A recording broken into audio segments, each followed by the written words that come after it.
qulqulluu qulqulluun kun abbaa qofarraa argama moo abbaaf ilmillee albaaf ilmarraallee argamaa kan jedhu akkasitti wal dhabaa turanii haa ta'u garuu akkasitti wanna jedhan mee akka hundattuu mee kanarra maal jibbitanii kan jedhu gaafiidhaanaaf gammee jirta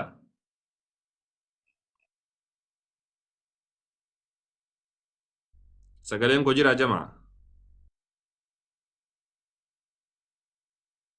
نجت Jira ustaaz. sirriitti jira. Sirriitti jira. Hamzaa kan jedhu Okay. kunis arrabsoo barreessaa ture gaafadha.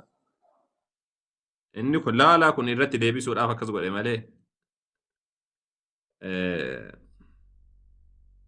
okay mucaa gammee jedhamu san wanni seensiseef isin galtee mucaasantu isin maal islaamummaarra jibbitan jennaan nabiyyi muhammadtu alayhi salaatu wassalaam fidaahu abii السلام ummii عليكم ورحمة الله وبركاته. وعليكم السلام ورحمة الله وبركاته نافوبسي جرجر نبي خيسني محمد سيرتي عليه gaafachuu الصلاة والسلام barbaade. أوبسي رو Khaysanis تك أوبسي gaafachuu barbaade. Khaysanis si gaafachuu barbaade malee asirratti baasee si rabbashuun barbaade. ما نربش تما يوقع فترة كون قبوتي نافوبسي يرو تك نافوبسي موتي قبضوتي بسم الله أيوة كسيت أوبسي مال جدي نبي محمد عليه الصلاة والسلام فانتي أتنيجر استغفر الله وأتوب إليك ولا لما دقوني وصدق بستيتي سلا وان قد دار قتايجون نبي محمد عليه الصلاة والسلام عمري زاري كذا تكا أن الإيسي كجيبانو تكا كجي دبين كجيباتو أفان سان راباتين بيكتو تكا عمري ساني وقع أفرد وصون إرقمين درا يجون نبي ربي عليه الصلاة والسلام وصون إرقمين درا مكان ساني الأمين أمانا ما جد أمي بيكما توري نما أمانان بيغوتو ربي ركامتو تورتي مي أحاديث سني رتك أجلتو وصون إرقمين درا نما كمي أكتوران دبادي سنبو دوام مجان كنجر اتدي جرتا قمي جرتا مجا Waayee. waa dubbattee turte waan san beekaatumaan dubbatte moo wallaaltee si harkaa baate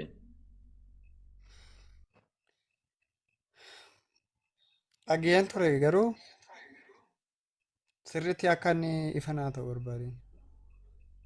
okay baga gaafatte hayyee dura mee nama akkamiiti nabi muhammad sun ergamin dura kan jedhu ragaa sii kennee achi boodaanii nabi muhammad alayhi salaatu wassalaam achi dura maal ture akka nama akkamii turanii kan jedhu mee ragaalee sii kennee san boodaanii gara wannaatti sii ceehame ragaati jette sanillee waa'ee sanillee sii dubbadha sababni isaadha ijoolleen pheenxeedha baay'inni isaaniidha osoo waan dubbisin akkanumatti waan tokkoon gammadu tokko jira miti isaa akkanumatti waan tokko beeka dubbatu isa kana takkaatillee dubbisteen beektu waan namni jedhu dhageesse malee nabiyyiin muhammad alayhi salaatu wassalaam haatanillee beekanii takkaa waa dhokfatanillee beekanii qur'aana keessa illee jira inni kuni dabalataan hatta osoo ergamin dura nabi muhammad alayhi salaatu wassalaam waan akkasiitiin hin beekan mee baaseetiin si dubbisa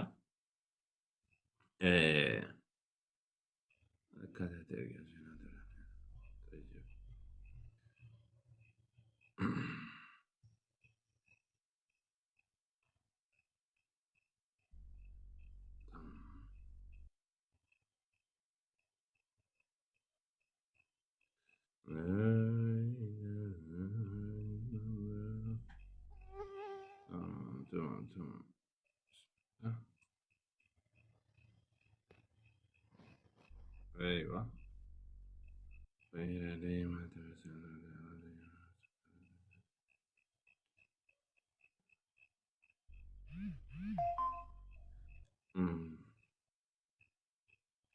ayyetol kana sitti mul'isame jalqaba irratti jechuudha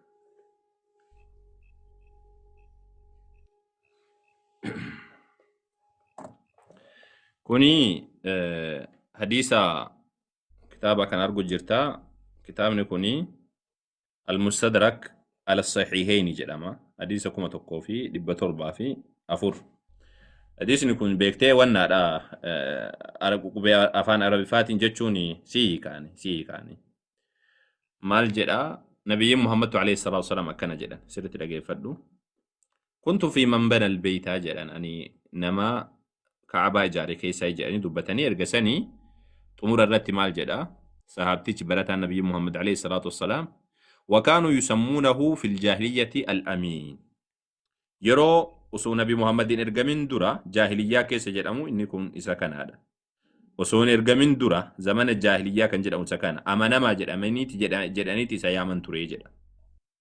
Nabi Muhammad maqaa kanaan beekaman. Maqaa maaliitiin? Maqaa amanamaatiin jechuudha. Ummanni isaanii gaafa Nabi Muhammad alayhi salaam itti ol seene faqaalu haadha al-amiin. Ile namtichi amanamaan dhufee jedhan dhaan. Maqaa isaatu inumaa bira dabree maqama isaatu amanamaa jedhaniitiin dubbatanii jechuudha. Si galtee maqaa isaatu amanamaa jedhaniitiin dubbatan. Nabi Muhammad alayhi salaam osoon ergamin dura akkana turan. Hayya kana eegaan garsii dubbadhe gara hadiisa sanitti si gara waan ati jette sanitti si dabra. Waan ati irraa dubbate san jechuudha. Waan san kan dubbate mormitoota Nabi Muhammad alayhi salaam. Paantiilee osoo hin taane uffata wayiidhaa badee jennaan uffatni sun badee jennaan Nabi Muhammadtu fudhatee jedhaniitiin munaafiqtoonni garii warri qalbii isaanii keessa dhibeen jirtu mormitooti Nabi Muhammad alayhi salaam dubbachuu eegalan. Sanirratti Rabbiin subhaanahu wa ta'aalaa Nabi Muhammad alayhi salaam takkaawwinatu jedheetiin dubbate. Isa kanammoo tafsiir Ibn Kasiir rahimahullahu ta'aalaa banee ammatan si mul'isaa jechuudha. Tamaam maaliif jenna akka qalbii hankee keessaa ba'uuf namoonni si kijiban si galtee namoonni si kijiban dhugaa sitti hin dubbatan waan silaa jiru dhugaa sitti hin dubbatan abadan. Maaliif akka akkas ta'an hin beeku dhugaa sitti hin dubbatan namoonni. Amma sammuu Nabi Muhammadin maqama balleessuudhaaf deeman malee maaltu jedhame maaltu jira maaliif Rabbiin subhaanahu wa ta'aalaa akkas dubbate jedhan namni tokko ifan baafatu. Suuraa sadaffaa 161 irraa sii bana achirra dubbatee jira Rabbii waan kana kaasee ayyee akkana jedha asirratti ilaali. Nabiyyi kamiifuu boojuu dhokfachuun hin taane jedha jechuun isaaf hin ta'u jechuudha. Namni boojuu irraa miliqfate guyyaa qiyaamaa waan miliqfatee qabatee dhufa. Ergasii lubbuun hundi mindaa waan hojjattee guututti argatti. Isaanis hin miidhamanuu jedheetiin Rabbiin subhaanahu wa ta'aalaa dubbate. Asitti amma Nabiyyiin Muhammad alayhi salaatu wassalaam ለነብይም ሰለባን መደበቅ አይገባውም ጀዳ ሲገላም ኢሳ አርጉ ጅርታ ሲት ሙለታሚ አማሪፋን ለጀቹ ሰለባ ጀቹን ቦጁ አቲ አርጋቴ ቶኮ ነቢ ሙሐመድ ነብይ ከሚፉ ዶክፋቹን ኢሳፊንተው ሐለ ነብይት ይምት አመለ ነብይት ይምት ጀሪ ረቢን ዱባቹ ጀራ ኢሳ ከነ ረት ኢብኑ ከሲር ኮሜንተሪ ሙስሊም አዳ ጀቹ ኮሜንተሪ ሙስሊማ ቶኮ በደ ሲሙል ኢሳ ኢብኑ ከሲር ረሂመሁላሁ ተዓላ ማል ጀዲ አከዱበቱ ጀቹ ተማም ኢብኑ ከሲር ማል ጀዲቲን አከዱበቱ አማ ከነ ሲበነ ሲሙል ኢሳ ጀቹ ተማም هيته له تفسير سعديتي يكون ايوه انه كثير نسيبنا قيرتك تفسير اوكي ابن كثير رحمه الله تعالى دون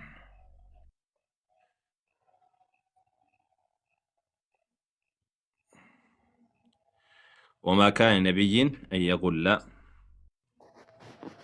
ايوه كان جريت دبتا سرت لالي رب سبحانه وتعالى وقوا كان جدو وما كان نبي ان يقول له وقو جدو نبيين توكو وادوك فتشو نسافين توجدي حال ساتي متجنان ابن عباس مجاهد حسن نمني ونموني باي ما ينبغي لنبي ان يخون جتشو نبيين دوك فتشو نسافين تو نبيين عمل نبيتي متكون سنرتي كاسي مال جدي سرت لالي ابن ابي حاتم وقو ديسو ابن عباس راو ديسي قال فقدوا قطيفة يوم بدر وفدت قوة هنا قيا بدر الأبني جنان فقالوا لعل رسول الله صلى الله عليه وسلم أخذها نبي محمد فرأتن تإنا جدني دبتني جد سيقالتي فقال بعض الناس نموت قريت وكزد النيجل نمون كنين نموت نبي محمد عليه الصلاة والسلام جباك أبن سيقالتي أخذها وفي رواية لعل رسول الله صلى الله عليه وسلم أخذها فأكثر في ذلك رب كنافي لكن نبيين وافرأتشون إساف ملوج إلي رب سبحانه وتعالى دبتي سنرت كنو أرجو جرتا سرت ست ملتيوتاتي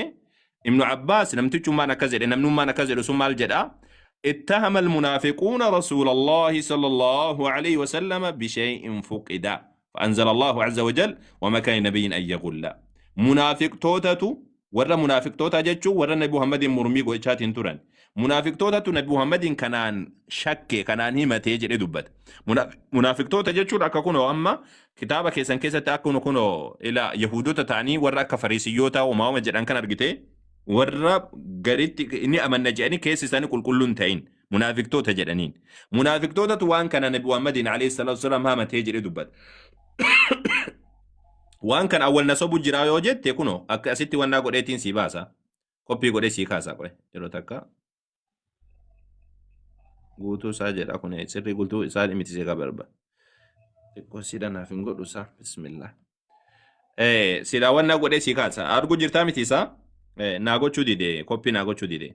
Munaafiqtootatu akkana jedhee dubbatee jedha. Munaafiqtootatu akkana jedhee dubbatee jedha. Sii galaa miti isaa. كنافون أبو محمد عليه الصلاة والسلام كأكزل اتهم المنافقون رسول الله صلى الله عليه وسلم بشيء فوقده فأنزل الله عز وجل كنافون أبو محمد عليه الصلاة والسلام كأكزل منافق توتا ملي ور رب التمنانيمتي يوكا ور التمنانيمتي فكين يفهم يهودون يسوس مال جراتو رنقمي يسوسين أتي دابلوسين نمتيجو كن دابلوسين سيطانو تاموتا هفورو تاموتا باسا جراتو رن لغا رأيتي فرطة فكين مرمتوتا يسوسي لجري لغا رأيتي فرطة يا مجانن dhugaadha jetteen fudhattu macaafa keessan keessa jira dhugaadha jettee fudhachuu hin dandeessu sammuu kan keedha siin fudhattu jechuudha tamaam sammuu kan keedha siin fudhattu kanaafuu waan tokko fakkeenyaaf amma mormitooti nabi Muhammad alayhi salaatu wassalaam waan tokko yoo jedhan atammoo lafaa fuutee wama jarri jedhan san fuuteetuma ittiin dubbadha yoo jette kun faallaadha sababni isaa fakkeenya mormitoonni Yesuus Kiristoosii waa dubbatan macaafa keessa waan baay'ee jira sini galtee waan baay'ee jira fakkeenyaaf fakkeenyaaf amma macaafa keessatti Yesuusiini Maarqos boqonnaa 3 irratti kan jiru Yesuus maal jedhan jedha firoonni Yesuus Kiristoos namtichi sammuu darbeeraa jedhan sammuu ish jedhee jiraa jedhan maraatee jiraa jedhan Yesuus hin baanan nuti muslimtoota taaneeti malee silaa osoo amma mormitoota Yesuus kataanu taate silaa jecha Yahudata san qabannee Yesuus maraataadha jechuu dandeenya laakiin ammoo jennu kan nuti muslimtoota waan taaneef jecha nabiyyootatti amananu kabaja qabna Yesuus Kiristoosiini ati hafuurota hamoota kan baastu seexanaan baaftaa jedhanii jiran. Nuti abbaan beekamnetti hin dhalanne jedhanii jiran. Kun hundi isaadha kan dubbate Yahudota dubbate. Ati waaqayyoof gootaa jedhanii jiran. Kan hundi isa dubbate Yahudota dubbate. Waa Yahudonni jedhan hin dhugoomsi taati. Akkamitti erga san hin dhugoomsine warra Nabi Muhammadin alayhi salaam morman akkamitti jalaa dhageessaati. Nabi Muhammadin alayhi salaam mormitoonni isaanii waa dubbatan akkamitti jalaa dhageessaa kan jedhu gaafiidha. Kanaafuu akkasitti hubadhu siin jechuu barbaadeeti. Yoo baatellee jaluma kana jirtaa jechuu barbaadeeti. Tamam. Hin bayeessaa mucaan. Okay. Tamam. Hayyee tolee. Jirtaa caaka jettu carcar. Nan jiree. Gaafiin kan kee maali? Amantaa wal qabatamoo waan biraati? Amantummaa wal qabatee sirriimaa. Gaafuma Ayyee amantaa wal qabannaan gaafadhu waan dubartii wal qabate yoo taate nan gaafatin. Waan akkasii keessa jiru. Gaafuma jechuun yeroo takka ijoolleen kiristaanaatti guyyeessuuf faayaalii gootu malee waan biraa miti. San gaafadhu rakkoo miti sun. San gaafadhu rakkoo miti garuu ammoo yoo. Ani muslima ta'eetiin dhaladhee ture muslima ta'eetiin dhaladhee jeesin beekaa. Gaafa namni tokko muslima taatee dhalachuudhaaf ragaan ati qabdu maalii jeena gaafate. Quraanarraa akkamittiin kennuufii danda'aadha gaafin tokko afaan. Maal jettee irra deebime? Angaafa nama muslima ta'eetiin dhaladhee jee nama tokko nama amantaa biraa tokkotti himu. Gaafii saniif deebisaan ragaan ati qabdu maalii jee gaafa na gaafatu quraanarraa ragaa kennuufii akkamittiin danda'a quraana kanarraa iddoo kamitti akka nama muslima ta'ee dhaladhu naa himaa bakka tamtu naa himaa kayyuun si gaafachuu barbaade. Hayyee tole kun gaafii maal gaafii nama cinqoo miti kun laafaadha. Inni Suuraa 30 lammaffadha. fa'aat 30 irra jira. Tokko tokkoon situ muratama. Kaallee qopheeffadhu akkan si deebisuufi. Isa kana jalqaba irratti kan jiru suuraa 30 fa'aat 30 irratti Rabbiin subhaanahu wa ta'ala akkana jedha. Fa'aqim suuraa 30 fa'aat 30 jaraa deebisuuf hin deeminati ufumaa kan keeti baradhu akkanumatti malee. Jara deebisuun sun yeroo booda barattee waa hunda wal geessite malee jaraaf deebisuudhaaf baay'ee irratti hin cinqamin. Tamaam. Tafsiira kanan beekne haga tokko quraanallee silaa barannee jirra garuu. Eeyyama tafsiira eegan beekin baradhu tafsiira taa'ee baradhu isaanii wajjin mormuudhaaf hin deemin wani dursuusa kana. Baradhu isaanii wajjin wal mormii gochuun namuma gaheefi malee kaawwaniif hin eeyyamamu aslan hin eeyyamamu islaamummaa keessatti haraama. Namni tafsiira hin beekne namni quraana hin beekne namni hadiisa hin beekne kiristaana wajjin seeneetiin mormii gochuun haraami guutumatti dhoowwamaadha inni kun haraama. Kana ijmaa muslimtootaatiin ulamaan guutumatu akkana jedha tokkollee ka waan kana faalleessu hin jiru. Sababni isaa namni waa hin beekne namni quraana hin beekne namni hadiisa hin beekne namni beekumsa amantii irraa hin qabne kiristaana wajjin mormii godha jedheetiin isaanii wajjin mormii gochuun mormii qofaaf osoo hin taane ifumaafuu baruu barbaadeeti malee mormii fi ايوه wajjin كاس seenu. ايوه كاس تمام هي اذا كان ما سيدو بيسا سيرت اكو بتوف نرجع فدو سيرت اكن جرا فاقم وجهك للدين حنيفا سوره صدوم فات صدوم سوره روم ايات صدوم سوره روم ايات صدوم سيرت نرجع فدو ملي نجلنا سينيتي فاقم وجهك للدين حنيفا اتي فولك كيدا يا محمد كراهك اتي دبود ان فولك ديني في سرسي قد ابي جيجول akkana jechuun nabi Muhammad appreet ta'iti gadi dhaabbiidhaan jechuu gadi dhaabbiidhaan guutuun guututti uf kenniti ati fuula kan kee amantii kanatti si galtee fuula deeffadhuti gadi dhaabbadhu jechuu irraan socho'in akkana fuula itti deeffadhu jechuun beektaa miti fuula kan keetti qajeelchi jechuun fuula kan kee sirreessi dhaabi jechuun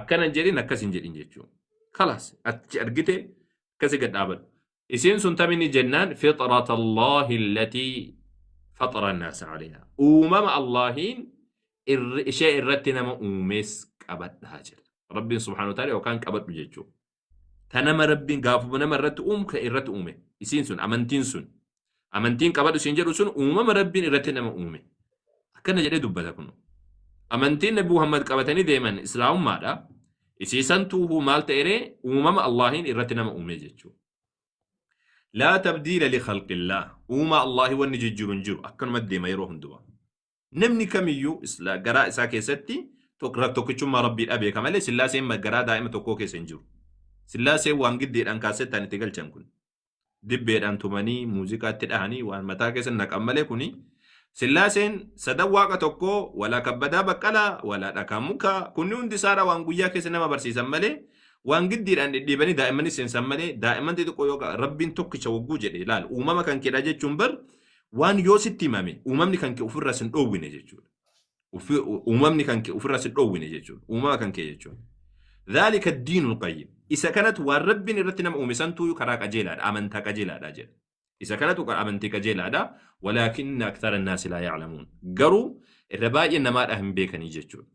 akkana jechuun rabbiin uumama rabbiin irratti nama uume islaamummaan jennee wagguu dubbannu gaafa dhalatu mucaan nabi Muhammadin beeka jechuudha miti salaata sooma jechuudha miti la akkasii miti beekumsi isaadha wanni islaamummaan barsiiftu kun waan keessa isaatti uumame jechuudha fakkeenyaaf nama dhalate tokko yoo itti dhaqxe nama kamiyyuu itti dhaqeeti rabbiin tokko yoo itti jetteen hin mormu keessa isaadha.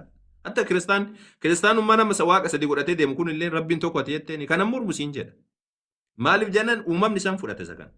Garuu sillaasee wajjin rakkata malee waaqa sadii yoo ati jetteen ammoo akkamitti siin jedha.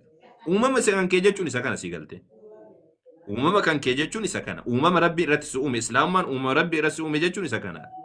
Fakkeenyaaf nama tokko nama beekaa nama akkamittu jechuudha. Addunyaa kanarra kan jiru rabbiin tokko yoo beekaa morme malee. Rabbiin tokko jechuun rabbitu si uume ati jetteen beekaa keessi isaadhaa hin mormu keessi isaadhaa mormuu hin danda'u. Si galtee lammaffaa fakkeenyaaf nama tokkoon sagaagalummaa waan hamaadha amma daa'imman xixiqqoo argitee jirtaami waan baalegee jetti. Si galtee waan sagaagalummaa waan dubartii wantoota garaagaraa waan hin taane yoo hojjetan hin jaalattu daa'imman. Si galtee hin beekti nama ajjeesuun yakka akka ta'e beeka uumamaan daa'imman ni beekta. Kanaas gaariidha miteetti. Naman tuqin jetti rahmatummaan daa'imman amma rahmatummaa qabdi rahmatummaan akhlaaqa muslimaati waan keessatti uumamte si galtee nama jaalachuu waan si keessatti uumame islaamummaan isuma kana ol guddisa isuma kana gad dhaaba malee waan biraati miti jechuudha si galaamisa kanaafuu uumama rabbiin irratti nama uume jechuun isa kanaadha kunoo suuraa 30 jechuudha kan biraa ammoo hadiisota yoo barbaadde hadiisota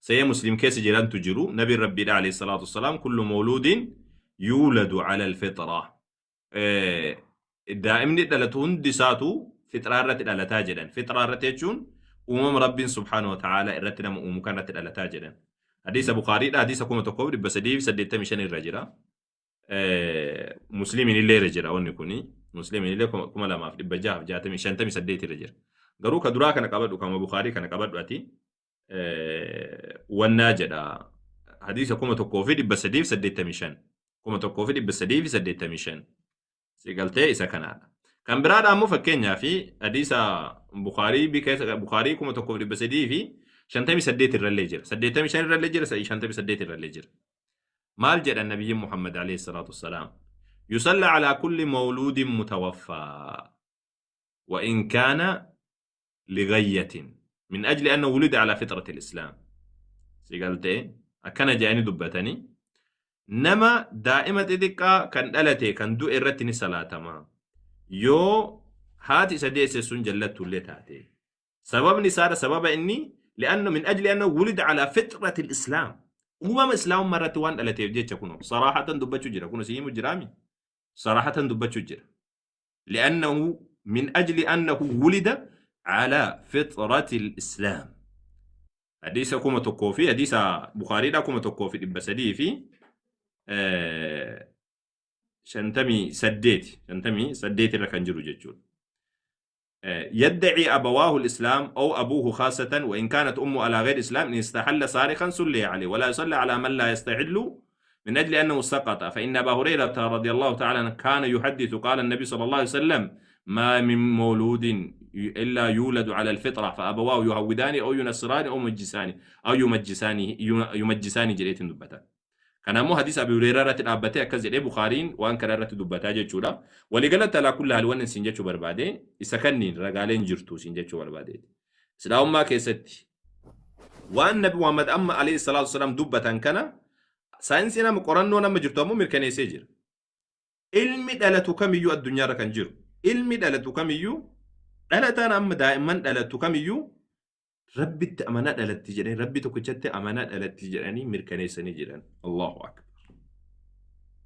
قرنو كان أمو من ويمت مسلم توتا بدي كمركني سي كريستيانو تو مفنيان في كبتني دو قد ما أنا ربي إسانو مفنيان كبيتو من قد ما أمان سي أما ساعتي كان جتشورا يونيفرسيتي لين غرغدان وان كانت تمانو جل كباني جرا دائما تدكون غافة دلتو ربي التأمانات دلتي وان جرو أما شبه إجماع ورا قرطوتا بجبراتي دائما ربي التأمانات دلتي وان جرو أما ولي قالت أما جتشوني أكا ولي قالت أو تدي مجرا جتشو إذا كان ما يسنيت موليسا سكند بمراسنا إيجا دائما tremble with belief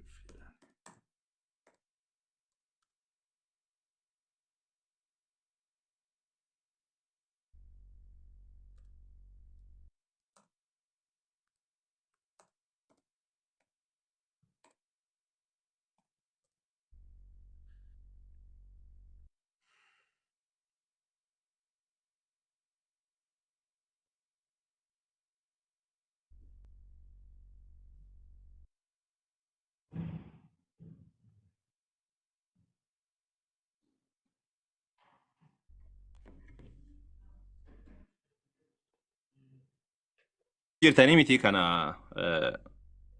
aayitu waan kana wanna godha kan biraallee ammoo isinii kenname wanna isaanii keessa yoo seenee isiniif mirkaneessa isinii galtee riiserchiin jedha qorannoon saayinsiidha jedha success godha wanna kana children have a natural predisposition a born believer tendency jedha akkana jechuun gaafuma dhalatan daa'imman xixiqqoon rabbii tokkicharratti dhalatanii jedha rabbii tokkicharratti dhalatan Sinigaltee rabbii tokkicha amanuu irratti rabbitti amanuu irratti dhalatan jedha sinigalaa miti isaa gaafuma dhalatan biliiveri ta'anii yookaan amantoota ta'aniitiin dhalatan rabbiin subhaanahu wa ta'aalaa rabbiin tokko jedhanii akkasitti dhalatan jechuudha. Numaayyuu maal jedha achi siiqeetiin jechuudha with some Islamic teachings highlighting an innate belief in one God fitra. Numaayyuu maal jedha kuni akka islaamummaa keessa barsiisa islaamummaa sanii walgala jedha kani islaamummaa keessatti daa'imman gaafa uumaman rabbi tokkicha beeku rabbitti amanuu irratti uumamanii kan jedhu irratti sanii walgala jedheetiin dubbataa jechuudha. Sinigaltee inni kun ammoo qorannoo gurguddatu irra gaggeeffamee jira. Kan fakkeenya qorannoota gaggeeffame keessaa tokko isa kanaadha fakkeenyaaf. Christian Scholars Review jedhee dubbata. Inni kun ammoo weebsaayitii musliimaatii miti weebsaayitii kiristaanaati mataa isaaniitti banee isinitti mul'isa amma kunoo. Arguu jirtanii miti isaa. Inni kun Keenyaa miti isintu barreessinuun jechuu danda'anii Christian Scholars Review jechuun ka duuba Scholars kiristaanota waan kana barreessan malee Keenyaa miti. Sinigaltee saayinsiin daa'imman wagguu dhalatu the science of children's religious belief amantii kamiin amananiiti akka isaan amanan akka isaan dhalatan dubbataa jechuudha. Waan kana Justin Barrett kan namti jedhamutu qorannoo kana gaggeesse waliigalatti alaa kulli haal daa'imman gaafa dhalattu rabbiin tokkicha jedha akka dhalatan waan kun mirkanaadha. Isin galtee amasaatii kanatti qorannoo gurguddatu gaggeeffamee jira. Qorannoon gaggeeffame hundi isaatu kanuma wanda jedha. Waama Islaam waan Nabi Muhammad alayhi salatu wasallam waggaa meeqa guddura dubbatan, Nabi Rabbi alayhi salatu wasallam waggaa meeqa guddura dubbatan, qorannoon saayinsiidhaan amasaatii kana mirkaneesseetiin jira. Isin galtee Assalaamu alaikum. waliigalatti alaa kulli haal wacuunfine yoo laalle daa'imman wagguu dhalattu born believers amantoota ta'aniitiin dhalatan. Wassalaamu alaikum. Achi qabu fasidhaa qabu sun taane qorannoon amma kan jiru gaafa dhalattu daa'imman born believers akkas tamam. Halo, assalamu alaikum. Waalaikum assalaam wa rahmatullah. Maaliif jidduudhaan seenteeti mucaan hin fixanneeti?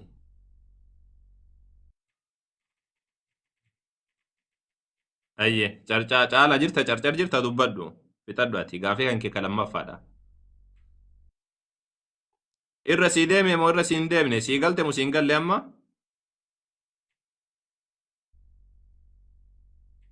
Jirtaa sii? Mucaan hin jiru moo? Moo sagalee kooti?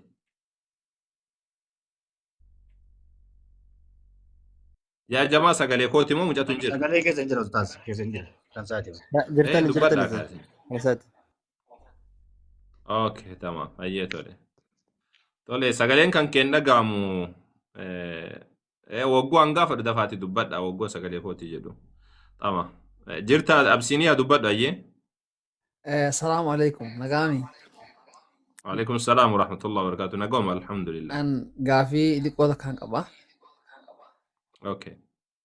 Gaafiin kiyya kan jetti. Amma quraana keessa wanni nama gurraachaan jirti, namni gurraacha ka salaatu, namni gurraacha ka soomu, wanni isaa hin jirti. Garuu nabiyyiin agas ka ergame sun gara nabiyyii ka uludhuzmi jedhanii lakkaa'amii jiru gara nabiyyii 25 akkas lakkaa'anii jiranii kadha isaan jiru leen baay'ee jira. Nabiyyiin tokkollee gurraacha Afrikaata keessa hin jira. Wanni Afrikaa kun namni Afrikaa kun fumaa kanatti beenxee ta'ee kiristaana ta'ee islaama ta'ee fumaa kana waan hambaatti giddiin fiiga malee namni waan salaataa naman jedheen jira. Quraana keessa wanni gurraachaan jira. Namni gurraachaa akka uumama gurraachaa hin jirteen kun. Ayyee tole. Gaariidha. Ati nabiyyi gurraacha wayii barbaadde isaa? Akka Saadiyoo Maaniif? Akkasillee osoo hin taane wanni immaan gurraachaa nabiyyiin gurraachi faan ni jira. Quraana keessa ka biyyoota baay'ee jira maqaan isaanii. Itoophiyaa jechuun yoo baatellee wanni Okay, gurraacha tamam. Afrikaa Sii deebisa inshallah. Sii deebisa. Yoo nabiyyi gurraacha barbaadde dheetiin malee.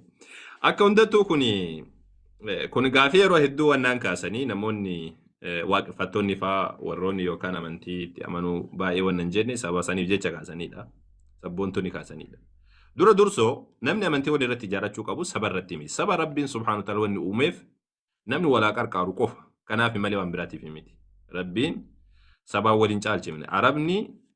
Arabni Israa'el irra hin caalu. Israa'el Araba irra hin caalu. Akkasumallee namni Araba hin taanillee Araba irra hin caalu. Arabaallee nama Araba hin taane irra hin caalu. Wamaa wal maqixa. Nabi Muhammadtu akkana barsiisan alayhi salaatu wassalaam. سيقالتي لا فضل لعربي على عجمي ولا لعجمي على عربي إلا بتقوى الله سودا ربي تمالوني لالمو وانا الآمي تيسين جاتشو الآفي دورا درسو واني الرتي واجارو سكنة توقبة لما فاد أمو ربي سبحانه وتعالى بؤى قسافي بفقرقرة دا كان أومي فوقو دبتو سيقالتي وجعلناكم شعوبا وقبائل لتعارفوا جدا سيقالتي Gosaafi akkasumallee ammoo saba garagaraa isin goone akka isin wal beektanii walitti firoomtaniif jedha. Bu'aan gosaafi akkasumallee wantoota garagaraadha kun kana malee waan Rabbiin subhaanahu wa ta'ala bifaa fi kana addaan filatee tokkichallee ilaalu jechuudha. Tayyib gaafii kan keetiif ammoo warra gurraachaatti Rabbiin ergee jira ergee jira. Rabbiin subhaanahu wa ta'ala walaqad ba'athnaa fi kulli ummatin rasuulan an i'budu allaha wajtanibu xaaguut. ولقد بعثنا دغمان ارجنيجر امتك من دكيستو ارجنيتين جرا ان يعبدوا الله قبر اجچودان ارجما ارجنيجر اجل وما من أمة إلا خلا فيها نذير أمني تكلم نمني دنينو كيس دبرو مالي نفني جل ربي أدم بافني كن فرنجي كن مالي جل ربي تكل الدباسين جل سيقالتي قرو أمو نبيوت إرقم سن كيس نموتا دقدا مشان دبته نموتا دقدا مشان دبته نمني سديه أمو نمني سديه وكان نمني أفوري أمو نبي يوم إساني كيسات والأبي تجرى نبي موميتي كان جرو سيقالتي نبي موميتي كان جرو قرو نبيون من دقدا مشان دبته من سنيو ummata adii qofatti ka ergameedha miti. Ummata adii qofa yookaan Araba qofa osoo hin taane yookaan Israa'el qofa osoo hin taane namoota garagaraatitti ergaman. Fakkeenya Ibraahimiin alayhi salaam yoo fudhatte warra Iraaqiitti ergame kaldaaniyoota warra jedhanii isaanitti dura dhufee erga sani gara Filistiiniidha deeme Kan'aaniyootatti dhaqee Kan'aaniyoota wajjin jiraate. Seenaa yoo dubbistee jiraatte jechuukooti. Kan'aaniyootaa fi warra Aaramiyyoota jedhaniiti naannoo isaa irra ka jiraachaa turan isaan fa'aadha.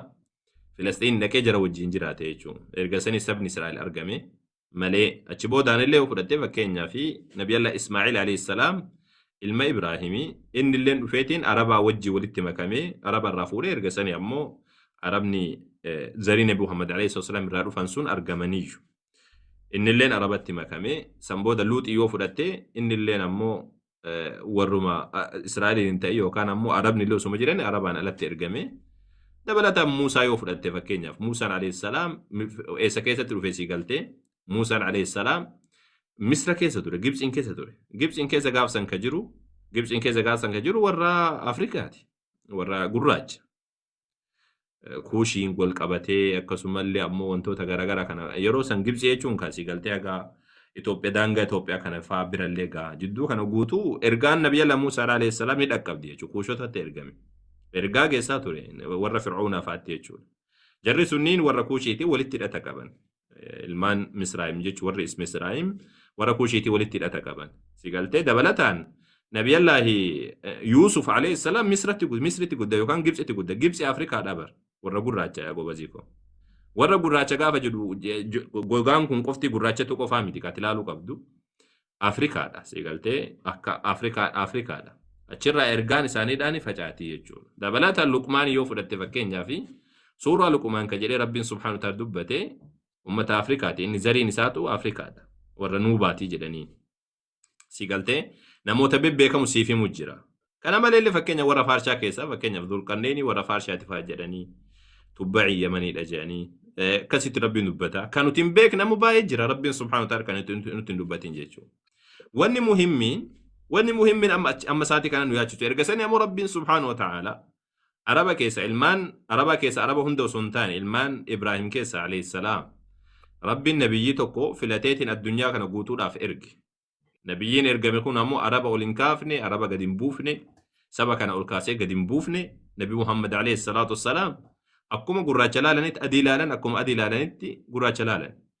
Gaafa Abu Bakr hiriyyaa isaaniidha ka wajjin goda keessa bulan gaafa ta'u Bilaal ammoo alayhi salaam mu'adhdhina isaaniiti.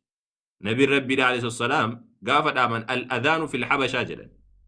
Adhaanni habashaadhaa fi jedhanii dubbatan.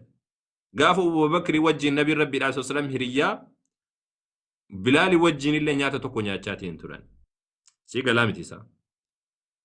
Gaafa Aaminaan Nabi Muhammadin alayhi salaatu wassalaam deessu Ummu Ayman habashaadha. Nama gurraacha. Habashaadha. Si galaa miti isaa warra Afrikaati. Ummu Ayman guddistuu Nabi Muhammad alayhi salaatu wassalaam. Guddistuu Nabi Muhammad. Nabi Muhammad alayhi salaatu wassalaam hiya ummi ba'da ummi ka jedhan isiidha. Si galaa miti. Hiya ummi ba'da ummi ka jedhan isa kana. Baratoo sahaabaa Nabi Rabbii keessa alayhi salaatu wassalaam. Akkasitti afaan isin qabne akkasumatti quncee wajjin ofirraa nyaachumaaf tahe malee wanni quraana keessatti dubbatee nama gurraacha maqaan dhahameen jira. Waan nama gurraacha maqaa dhaheen jira. Amma Nabi Muusaan ati jettu kun Nabi Muusaan jettan kun kaartaan Afrikaa kaartuma keessa jedhan malee wanni inni achi dhufeyyuu hin jirtu. Namni takkaa waa'ee nama gurraachaa maqaa dhahanuu takkaa hin dhageenye. Waa'ee nama gurraacha quraana keessa hin jiru. Namni gurraacha nabii keessa hin jiru. Ofumaa bineensa kana akkasitti kun marra kaatee kun akkasitti ofirraa deema malee waa'ee nama gurraachaa namni takkaatu maqaa kaasee hin jiru. akkanumaan Ofitti kolfu jirta dhiifama naa godhi yeroo takka waa si gaafadhame akkuma amma si deebisu jiru kan. ayyee Nama gurraacha hogguu jettu eenyuun banta? Eenyuun banta? namni gurraachi hin jiru nama Afrikaa baan warra Afrikaa Afrikaa eenyuun banta? Fakkeenyaaf eenyuun fa'aa Afrikaanota warra gurraacha keenya kana warruma Itoophiyaa kana fa'aa eenyuudha Afrikaa warri keessan kami ati warra kamii? Gaambiyaa fa'aa Warra kami ati yeroo gobaziiko yeroo takka suuta nutti haasa'e. anmoo Eenyuun beektame warra gurraacha keessa nama tokko naa himi sabuma tokko cawee naa himi warra gurraacha keessa kaati beektu. Oromoo Oromoon eessa jira? Oromoo jechuun maqaan Oromoo jedhu zamana kaluudhu. Itoophiyaa Keeniyaa Itoophiyaa maqaan jedhullee waggaa 150. Qoy yeroo takka suutaan deemu. ayyee Waggaa eega Nabi Muhammad Oromoon illee erga Nabi Muhammad ergamanii booda dhufe maqaan Oromoo jedhu waggaa jaarraa 18 duran beekamu seenaa kam keessa fiduu hin dandeessu.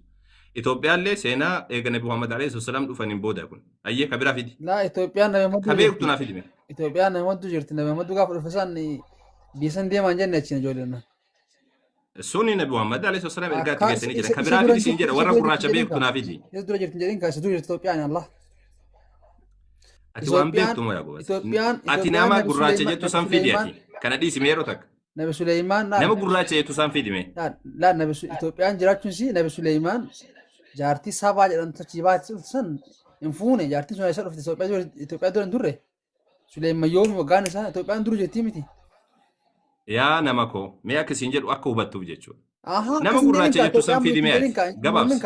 Itoophiyaan dur turte Itoophiyaa keessa walitti Mormii goggoo kana wajjin haasee yaa mucaan nana mee na dhageeffadhuuti na wajjin haasee. ayyee Na dhageeffachaa na deebisaati na wajjin haasee. Mormii goggoo kaan hin barbaanne si Mormii galtee. goggaa miti Wannan suutenis wajjin haasa'uu fi Itoophiyaan dur jirti mee beekumsa na wajjin haasee yeroo takka. ayyee Miira keessaa bee na wajjin haasee. Ati warrumaan gurraacha ati beektu eenyudha mee warri gurraacha ati beektu eenyu? Itoophiyaa Ka ati beektu san qofa filatti. Itoophiyaa Itoophiyaan maqaa biyyaati Itoophiyaa wanni jedhamu maalidha sa beektaasa? Itoophiyaan Eenyudha warri Itoophiyaadha? maali Maqaa Itoophiyaa jedhu zamana Nabi Muhammad jiru jira zamana Nabi Muhammad hin jira maqaan Itoophiyaa jedhu. maqaan numa jira Itoophiyaa jechuun absiinaa jirti miti Mee kitaaba tokko naa kennime maqaa Itoophiyaa jedhu kana zamana Nabi Muhammad jiraachuuf kitaaba tokko ati naa amma kennime. moromaa miti bara moromaa soo dhiiste firraa yoo hin jiru jette malee Yaa nama koo Mormin bismillah. ta'a, mormin Ati ta'a. amma na wajjin haasa'u jirtaa Mormin- minatti immoo jirtaa bara. Si galaa miti isa. Akkaataa mariidhaa yoo ka beektu taate ati alal muddaci albayyina. Gaafattuu hin barattaa sanamuu mormuudhaaf deemtu ammoo ni himtaa jechuudha ragaadhaan. Itoophiyaa maqaan jedhu ni jira naan jette zamana Nabi Muhammad naa kennime kitaaba kam keessa yoo fidi naa kennimeti.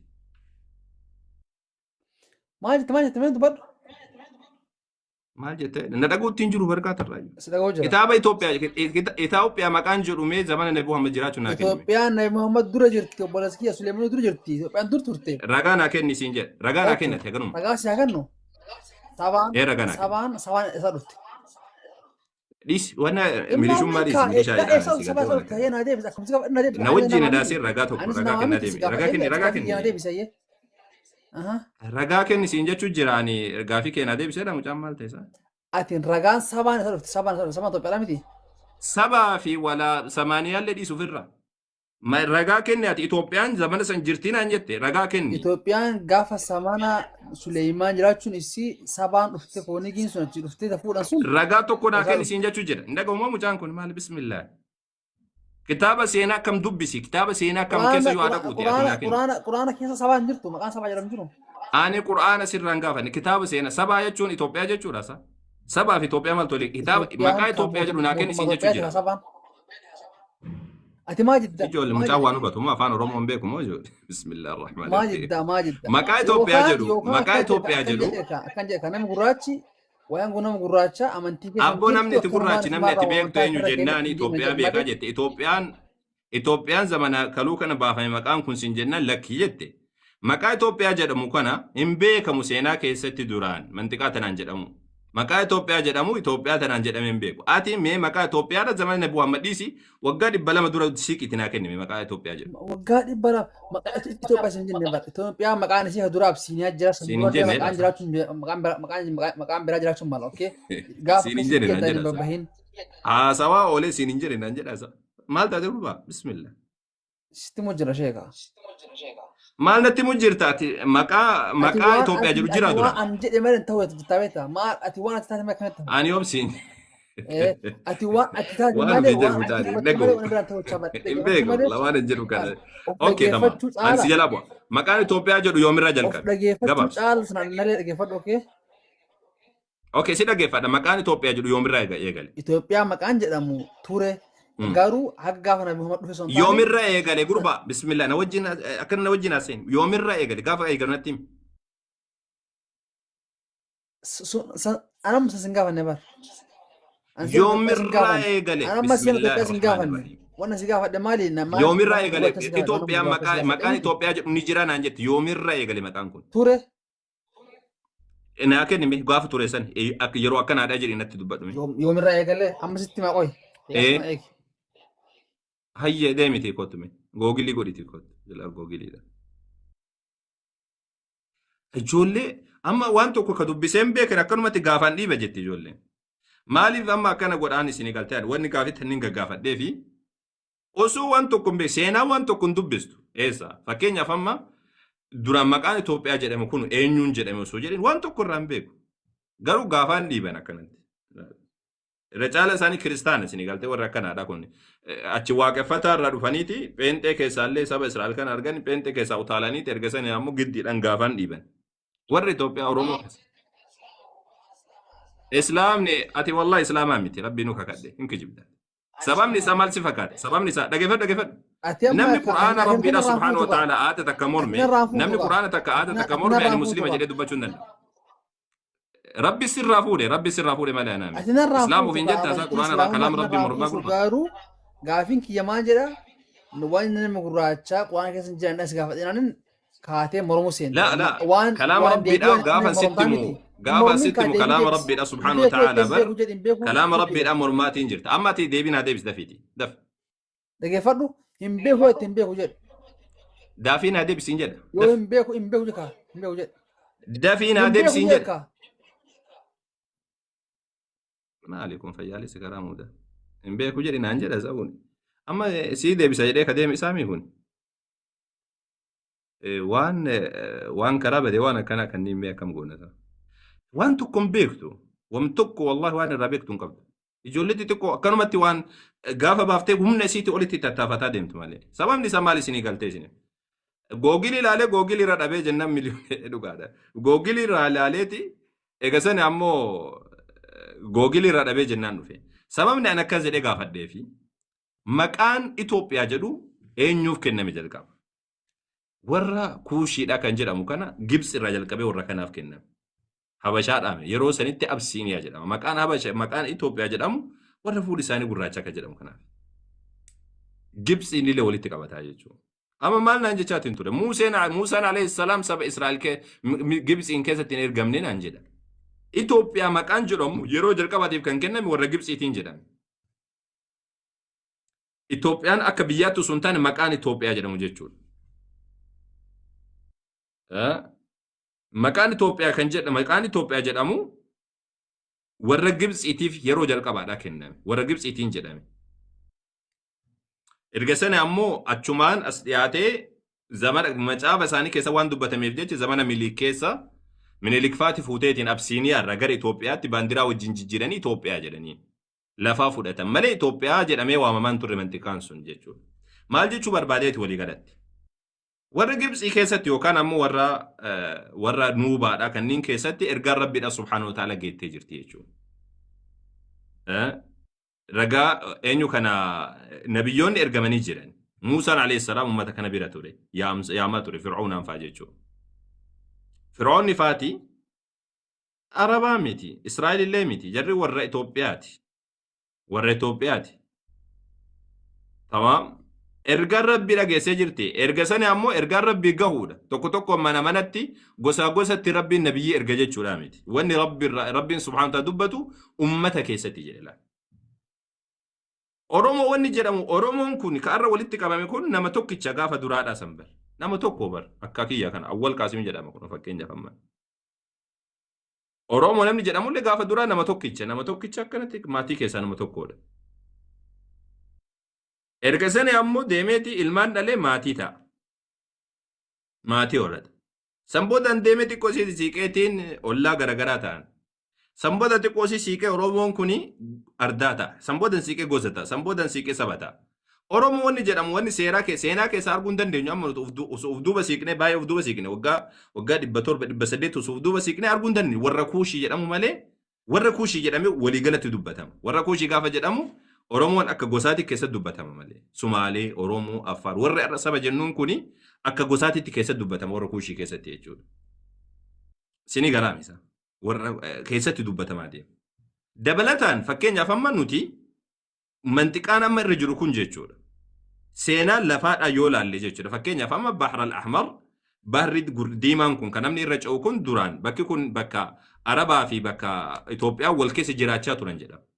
Sanaaf amma bifa Itoophiyaatiif bifa Yamaniidhaa yoo argitan walitti amma Afrikaan fakkaatu kun amma Itoophiyaa, Sumaalee, Jibuutii kanneen amma wannaadha. Maal jennaan zamana duraanii keessa uummanni kun walitti makameetiin jiraachaa ture. Yamanii fi Itoophiyaan gamni kun jechuudha. Uummanni kun guutuu walitti makamee jiraachaa ture. Yeroo sanitti uummanni kun warra kuushii jedhama malee Oromoodha jedhee Oromoon akka irraa kana Nabi Muhammad alayhi wasallam erga dhufaniin booda saba ta'ee kan mul'ate malee waggaa 100 dhiisiiti waggaa 800 asiin dura jechuu yoo deebine isin galtee wanna arguun dandeenyu jechuu kiyya eenyu kana seenaa akka sabaatitti kan dubbatamu arguun dandeenyu akka gosaatti dubbatamu warra kuushii jedhama. Tamaam warra kuushii jedhama. Namni irra kana dhaabbatee arra kana dhaabbateeti arra dhaabbateeti arra murteessuu hin danda'u isin galtee boruu kan wannatti murteessuu hin danda'u isin galaamisa akkan jedhu kun Oromoon akka arra ture kanatti gaafa duraallee akkanuma ture miti akkanuma zallaqnee dhufnee miti yaa jamaa nuti warra kuushiiti akkasi beeka saban turre warra kuushiiti warra kuushii gaafa jennu Oromoo qofaame Sumaaleen jira Agawun jira Qimaanti jira warri amma nuti Amaara jennuun kana jechuudha. Sinigalte warra amma nuti Amaara jennuun kunillee warruma kuushiiti isaan baay'inni isaaniidha. Kun ammoo akka keenyaaf ammoo warra Sumaalee jira. Akkasumallee ammoo warri Affaar jira. Warri ammas ammoo dabalataanii warri akka Hadiyyaa fa'aa jira Sidaamni jira. Kun hundi isaadha warra kuushiiti. Kun warra kuushii jedhamee beekama. Nuubaan jira. Warra Suudaanii keessa jiran kana jechuudha. Sinigalte kun hundi isaaniidha warra kuushii jedhameetu mayyaamama jechuudha. Akka irra jirru kanatti dhaabbannee ilaaluu hin dandeenye. Amma bakka kanatti isin galtee warri waaqeffataadhaa kun waggoo dhufu gurraachatti maaliif Rabbiin ergame? Rabbiin subhaanahu wa ta'aalaa nabiyyi nama hundatti ergame Rabbiin subhaanahu wa ta'aalaa hin dubbanne Qur'aanni kana saraahatan dubbata. Kana kijibsiifnaan anta kaafirun billaahi al-aziim. Osoo sitti qara'amu osoo ifa sii baafamu kana kijibsiifnaan ati kaafira malee ati muslima jedhamuu hin dandeessu. Kalaama Rabbiidhaa subhaanahu wa ta'aalaa kijibsiifnaan كلام ربي دا وانا جوسم ما دافجه جوسم ما فكتو كان افجه كلام ربي دا دبي ربي دا سبحانه وتعالى كان كجيب سيمنان وانا جتون نلس اتو متان كان كدا وركوشي دا تو مالي سبيكنا غراچه تو كان كي غراچه تو كان كي مالين بيكنا دي ان اي كان كدا او سقرتني يوكا يمني ديبو دنديس يوكا نمو اسينغرا زنوجا كانت اجي كتو دنديسا Yookaan ammoo Awurooppaa kanaa dhufaniiti wanna jechuu danda'a. Mantiqaa uummanni akka irra jiru kanatti hin jiru. Wallahi dhugaaf jedha. Warra amma DNA nama fakkeenya Araboota warri amma jedhanii jiraatan kun Araboonni irra jedhanii jiraatan kun hundaa miti Araba kan jedhamu. Arabni hundaa miti beek. Masriin amma Araba ofiin jetti Arabaa miti. Arabaa miti. DNA isaanii Arabatti nakeeku. Parsentii 97 Arabaa miti. Suuriyaan Araba ofiin jedhanii Arabaa miti. Yookaan amma nutuyyuu biyya kana irratti biyya amma Absiiniyaa jedhamu isaa irratti warri Giriikii jiraatee jira. Warri Faarshaa dhufee jiraatee jira. Warri Osmaaniyoonni dhufaniitiin wanna jiraatanii jiranii. Akkasumallee wanna jedhanii. Osoo amma qorannoo kan gaggeessan taate yookaan ammoo ati warra Faarshaatitti deebita yookaan ammoo warra Giriikitti deebita yookaan ammoo Arabatti deebita yookaan ammoo dhugumaan warra Kuushiitti deebita. Wanni kuni DNA'n osoo dhufeeti silaa waan hedduu addaan baasa. Laakiin ammoo ati wanni hubachuu qabdu ilaalcha arra jiru kanaan uf duuba deebitee ilaali waggaa 100 dura akka seenaatti ilaali uf duuba deebite kanaaf si gaafa dhayaa gurbaannan khatara walii galatti khatara irra deemu jirtaati sammuun kan keedhaa hidhamaadha sabboonummaa jedhanii sitti guutaniiti marzii si keessa kaan kanaaf anni Itoophiyaa jechuun kana jecha kana isaa fuutee waan jedhu wanni si gaafa dhiisa kan osoo nama deebisu taate jechuudha. Sababni isaa jecha kana qofa keessa sila deebii argachuu dandeessa. Itoophiyaa jechi jedhamu kun yeroo jalqabaatiif warra Gibxii kanneen fa'an jedhame eegasini warra Nuubaa kanneen fa'aa wal qabata. Sanboodaan ammoo Itoophiyaa kan jedhamu biyyi keenya kun ammoo zamana kaluu fudhatte malee Itoophiyaan waan nu qofa ilaallatuudhaan turre. ummata xiqqoo siidha gurraacha qofa akkasiin jedhama jechuudha. Laakiin waan dubbistu kaa akkanumatti jimlaa guuzoo jedhan sani. Ati akka hundattuuyyuu alaa shafaa xufrati minannaar bakka itti deemaatiin jirtu. Ayata rabbiin akka jibsiisu jechuun rabbiin subhaanahu wa ta'ala osoo beekuuyyuu baattee rabbiin subhaanahu wa ta'ala منهم من قصصنا عليك ومنهم من لم نقصص غريستي من غريستي من اسو جدو كان دوغوم سود ابدي لك ان ربي كان جد انجرو جتيت اسلام ما رفيق قبدت انا انت كافر بالله العظيم سني قلت اكسي تو نجي تجر سري دامتي نكون سموها كان دوفا كان في كسبا سري دامتي تكون تقوس ودوبا ديبي اي سارون اورمون بكر كوبته كان رنجرو بر Amaara wanni jedhamu kun amma warri Amaara amma jedhame kun warroota garagaraatu Oromoon keessa jira. Oromoon keessa jira. Warra Kuushiiti irra caala isaanii parsentii 90 kan ta'u. Ufumaa wal nyaanna malee warruma Kuushiiti beeka Amaara warri jedhanii akkanatti jechi jiru kun. Maqaan amma afaan Amaariffaallee warruma Kuushiitti hojjete malee waan warra seemiti wal qabatuudha miti. Dhugaa dubbachuudhaaf jechuudha. Laakiin ammoo akkanumatti namni an Amaara Oromoo jedhee wal qoodee warruma Kuushiitti wal qoodee akkanatti wal afuufa. Wal arrabsee wal fixa malee. Sinigalte wanni an jechuu barbaade walii galatti ati unnuti akka arra kana jirru kanatti arra hin jirru siga Ameerikaa yoo fakkeenya Ameerikaa yoo fudhatte Ameerikaan arra kana bara jaarraa 15ffaa keessa argamte jaarraa 15ffaa jechuun dheengadda kana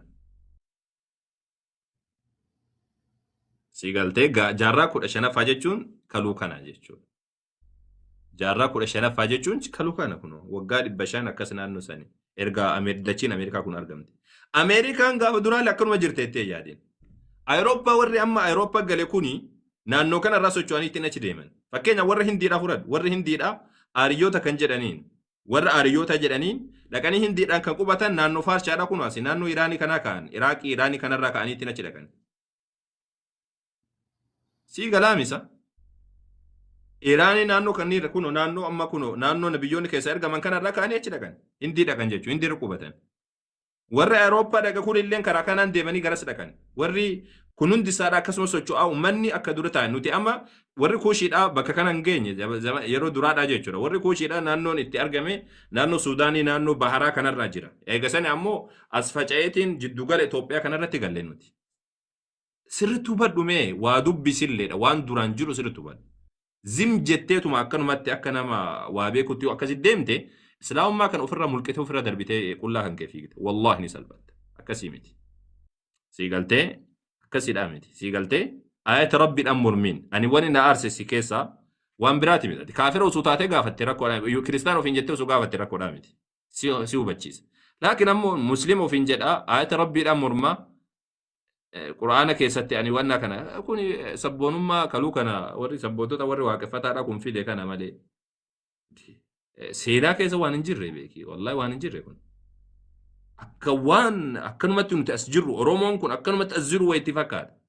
Yaa jamaa nuti saba tokko amma duraan ammoo sabaa miti. Namni Oromoo jedhamu sun nama tokkicha. Ergasanii ardaa taanee suutaan siiqnee saba taanee jechuudha. Akkasitti deemee as keenya. Ammas nuti gaafa namni Oromoo jedhamu sun qe'ee takka xiqqoo wayii keessatti wanna jedhe. Qe'ee takka wayii keessatti argame. Samboodaan ammoo deemee horee amma kun lafa kana guutuu qabatee jechuudha. Sii galaami akkasitti qabadhu.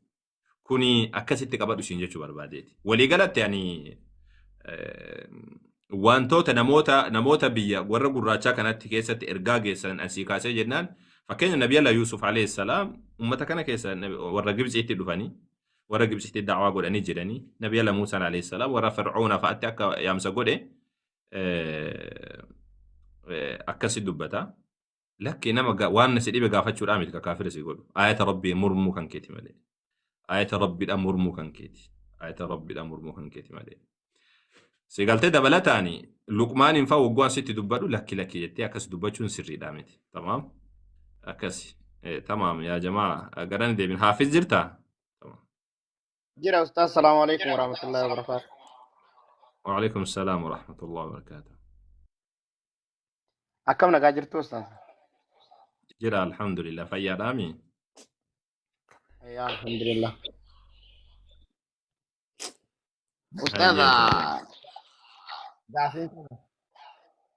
أنا ما أدري بسيم بوسينا تاعي هذا بتاعي دقيفتو تاعتي وسينيا كجت اوكي تفو في حافظ. أستاذ ربيني ألتي نمني واقع كفريمي مال جتة سقالي كان كنا جو. نمني ربيني التي قالوا يعني ربي مكا ربي التي نمني واقع يوكي نبي محمد اللي تاي نما برا وامتي نمني كلا يعني نمني سنين كفرة مكا وان براتين كقورمو. fakkeenyaaf waan biraa wanti qalamu hundi rabbii jecha qalamaa kanaafuu namni rabbii jecha hin qalle namni sun hin kafaru من ذبح لغير الله وان براتي بجتش يوقالي إن كفر شركي أجل النبي ربي عليه الصلاة والسلام. yaani maqaa moolida rasuula rabbii seeneeti yoggaa jarri guyyoota kun gaa waggaatti qalamu kanatu na ajaa'ibee nani garuu akkasitti nagayen illee لا جري بسم الله داني تمان قراني ميتيري سوني لا سون شركي دنجدمو سوني بر مكان أبو محمديني ميتي كان جري قران مكان ربي تين قران مالي مولدني بدعة حاجة أمو مالي قراسا جري فكينيا ومني كينيا كمسلم هذا كان دوغون قران وبلين ونما كينيا كفري تشركسون إسان انتاتو سيقلتي إسلام ما كيسالي وان إسان باسو ميتي كون مولد قوتشون وبلين ونما كينيا إسان دوغون قراني يو وبلين ونما كينيا دبلت أنا ما سمو قران اللين إسان بسم الله نريتمان قران مالي أكا إسانيتي تجاللو من نبي ربي تيف عليه الصلاة والسلام قران مالي وان سنيلي قران مالي إسان جبا في ميتي هاتو قروا أمو ونسون بدعا بدعا شركي الآميتي حرام مجد أما مالي شركي الأبرنقو إسان دوغون قران جنان مالي هن كفراني جران جيشون انتو مكان أبو محمديني ميتي كان جري قران إن صدقنا جرانيتي سيقالتي كافرين جرمان كافرين جرمان نمني مولد بازو كافرين جرام بدعا دلقي بدعا سنديسي جرامين غرفما akkasumatti yoo ammoo tifuuf illee waan kufritti isa geessuudha miti kun namni rabbiif jecha gorraa malee inni akka ofiititti wanni sun sirriidhaa miti jedhamee haa dubbatamu wanni sun sirriidhaa miti jedhamee haa dubbatamu akkasiidha siin jechuu akkasiidha kufriitti waan nama geessuudha miti kun obboleewwanuma keenya isaan ammoo ni dogongoran malee garuu ka obboleewwummaa walitti hin qabne nuti warra qabrii jala deemee qabrii du'aa kadhatudha warri sun mushrika jedhaman akkasiisanii muslima jechuun in ulfaata warri du'aa kadhatu qabrii jala deemee awliyaa jedhee du'aa kadhatu yookaan digimtii wammaama sihirii wammaama kanneen hojjetu ka akkasiisuni saniin obbolummaa walitti hin qabnu sahii maaliif jennaan namni du'aa kadhatu namni nama du'e kadhatu nama du'een na awwaadha ka jedhu sheekana Huseen naaf akkana naaf godha Faqii Ahmad Umar akkana naaf godha na bira dhaabbadha harka na qaba kan jedhu ka akkasidha sun shirkiidha suni nama islaamummaa keessa nama baasa inni sun garuu ammoo nama waan biraa nu jenne shirkii nu jenne waan biraadha wannan jenne ka inni moolida qofa hojjechuudhaan ka akkasiisu naman kafarsiisu akkasidha naman kafarsiisu siin jechuudha. ammas waa'ee firqaa kanatti firqaa kana ustaaza namni kun yoggaa islaamummaa kutaa islaamummaatti na waa murii sadii salafiyyaa maaf hin taane haala sunnaa maaf Azdeebi gurba bismillah Azdeebi absiinii akka jettu salafiyyaa maaf hin taane suufiyyaa maaf hin taane nama jedha garuu islaamummaa ta'a namaan jedhu rabbiin immoo kan jedhe islaama ta'a kan jedhe islaama ta'a jechuu bichaatu jira maaliif firqaan kun ba'e jechuudha. Quraana fa'aa kan dalilifatutu jira. Okay. Isa kana irratti siigaltee suufiyyaa ta'a suufiyyaa wanni jedhamu hin ta'u suni suufiyyaa jedhaniitiin olii gadi gulufuun hin taatu. Suufiyyaan aslan waan siigaltee bid'a hedduu keessa makamilleedha waan hin jirredha waan zamana Abu Muhammad illee alayhi salaatu wasalaam hin jirre waan sahabaan illee hin beekne waan taabeetonni gurguddaan illee hin beekne waan amma sammuu waan amma isaan namni godhatu kanallee waan wannan jenne kun suufiyyaa taana minaamina nuti suufiyyaa gowwaadha namni akkasiidha.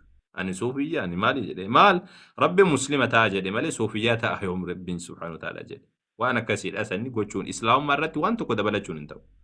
Akkuma Fudayl ibn Iyaad jedhan warri haqaa warri muslimni dhugaadhaa jedhan nama maqaa muslima jedhu irratti waan bira dabalachuun hin barbaanne jedhan. Imaamu Maalik rahimahullahu ta'ala jedha Imaamu Maaliktu jedhan. Ahlu sunnati wal jamaa'aan warra maqaa kanarratti maqaa islaamummaa jedhu irratti waan biraan barbaanne jedhan. eegaa ani muslima jettee quraana hadiisa qabattee waan biraatitti wanni hajamtu hin jirtu. Rabbi muslima ta'a nuun jedhe, Nabi Muhammad hordofaa nuun jedhe malee suufiyyaa ta'a sheebaluun hordofaa sheebaluun jala deema jedhee Rabbiin nama tokkotti nu dhajaajine. Ani suufiyyaadha jedhee namni deemu muslimni akkasiidha suni dogongoraadha. Dogongora hamaadha sun. Takka.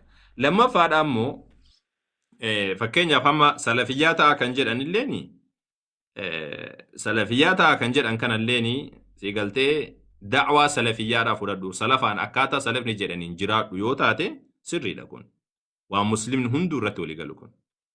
Akka salafni saalihni jiraatan, akka sahaabaan itti jiraatan, akkasumallee ammoo sahaabaan itti jiraatan, taabitoon itti jiraatan, akka warri duraadha itti jiraatan sani jiraadha. Salafiyyaa ta'e jechuun isa kana. Ma'anaan kun jira warra ulamaa biratti fakkeenyaaf al-Imaamu Safaariiniin waan kana dubbatanii jiran.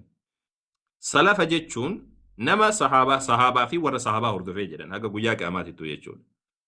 Karaa isaan jedhan salafiyyaa ta'e jechuu yoo hiika kanaan taate rakkoon qabdu waan takka kuni waan islaamummaa irratti dabaladhu jechuudhaaniti wama rabbiin ajajesanidha malee jechuun walladhiina ittabacuuhum biihsaan rabbiin subhaanahu ta'ala jedhee dubbata waan biraa dabaladhu seera biraa dabaladhu sun taane akka sahaabaan jiraatanitti jiraadha akka ammas taabictoonni jiraatanitti jiraadha jechuun isa kana yoo taate kun rakkoodhaa miti garuu gariitu jira salafiyyaa ta'e jedhe guruppii uuman kun dhowwamaadha. Islaamummaa keessa guruppii uumuun dhowwama.